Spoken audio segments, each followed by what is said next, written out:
meilleur V na population nyonso ko na biso na ngongaye meilleur V na bana tu ya changu meilleur V na bana kimbanteke baze belé liboso betendeke na bango pona kwanda biso pamba te ba yibike to kolobela makambo oyo eza ko toucher beaucoup plus vie sociale na bango surtout na o etali nzela na biso ya vendre la deuxième république nzela ngo tolobela gamba moko olobela kiango l'autre fois et puis otinenga ba image et puis ngambo na moni on a télé na chaîne moko boye mais pourquoi ti lelo ba osala lelo côté pona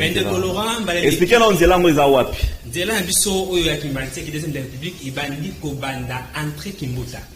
et que iti na terminer cette kimbanteke kasi mokano ba konzamboka bazwaki ezalaki beaucoup plus ba réalité yango ko banda place dokoro et que iti na terminer cette kimbanteke kasi ko suka pe wana te e ko mate ko kende ti na singaila donc beaucoup plus yango ndezalaki comme souhait ba konzamboka mais kasi loto ko kamwa et ba konzilo ko la DG ya OVD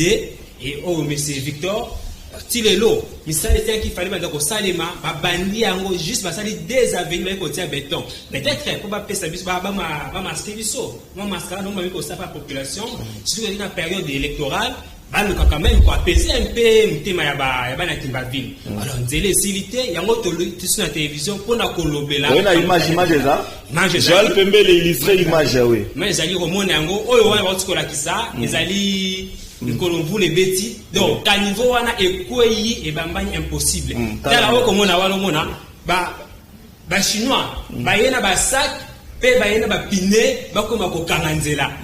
pour que mai eleka pembeni en fait que zelo ekangama donc il fallait pas continuer nzela bango ba kenya ba engin ba ke ko zongo yango esika e utaki et puis ba tiki biso na situation wana donc voilà un peu de ko déplorer dans le comportement wana to ko senga na ministre d'État ministre des infrastructures et travaux publics à côté du Cambo ya bana Kimbanteke son excellence Alexis Gisao à côté du Cambo bana Kimbanteke puisque gouvernement donc apparemment vous a délaissé vous a abandonné alors on ne sait pas comment tu peux dans la situation parce que j'ai vu la manière dont ndeko longa yo kuna na bureau na kitenda kuna biso à partir de 6h na 11h parce que bosaka ndeni boniti na magada to tambola makolo to koya makolo ko banda termine soit na makolo ti rekoma na Sainte-Thérèse c'est difficile donc pratiquement impossible pour autant de gens qui m'indiquent donc ko senga ba konza l'état awa chef de l'état nous assure que bientôt là il sera entériné par la cour constitutionnelle et puis gouvernement au de la continuité à l'état voilà mabanga voilà mabanga oyo zana ndeko moko asungaka biso mikosiko leka je le salue également en ndeko comment il s'appelle encore voilà, ça dit Moussala la tête jaune. Ogi Kalonji. Je le félicite. Ogi Kalonji ayakawana quand même pour la coïder pour savoir comment banga oyo mikosiko leka kasi awa tango sing babanda nzela wana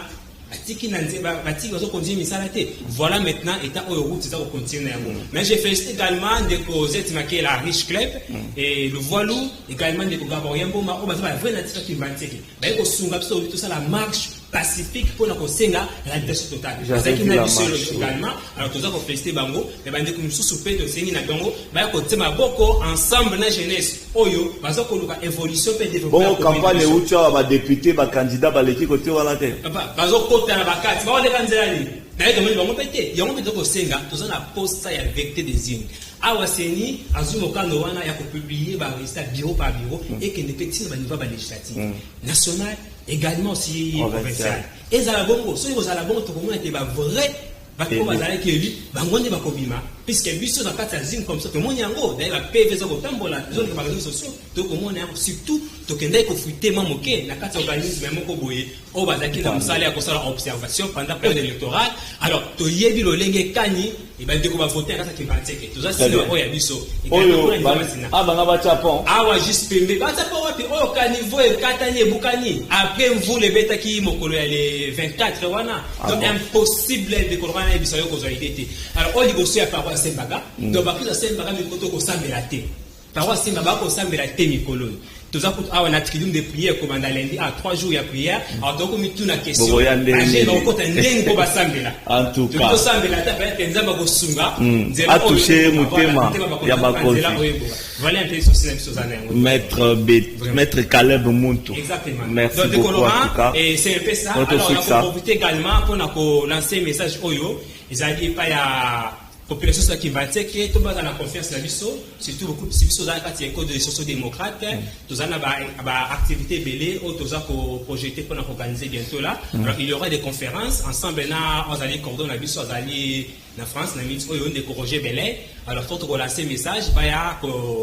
et qu'on s'allie na biso enfin que tout organiser action madame et surtout tout va kolobela eux allez intérêt commun surtout allez commune na biso qui Kimbatseke et voilà na koza maté ko passer par salutation également et pas ba géniaux surtout puisque en dehors en quatre paroisse Saint-Baga na zali cordon ba génie doyen Sainte-Thérèse bilingue sur doyen Sainte-Thérèse et na passé message aussi à échange de V au ba génie à paroisse Saint-Thérèse ngo mokula le 17 janvier tout cause na parc de la vallée de l'Antélé et kuna tout cause na visite guidée alors enseigne na bas sobaya également qui donne des prières pour la na paroisse Saint-Baga dans lundi le 8 mercredi le 10 janvier bajen base les belé to sambe to tika boka na biso na boka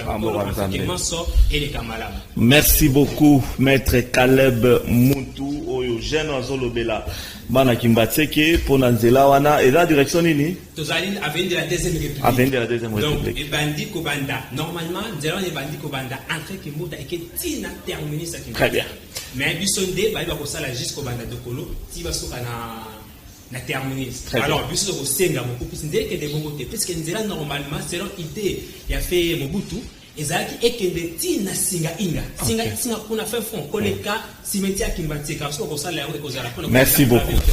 Et surtout, de Colora, pour Baxer, commune qui m'a tiré, que les alliés commis la plus peuple de la République. Et en plus, les alliés commis Oyo, bah, tu vas savoir qu'il y a 1000 collègues dans la République. Alors, comment tu peux merci beaucoup, maître Caleb Muntu. Le message, il est passé. Dernière rubrique, invité Serge Makosso.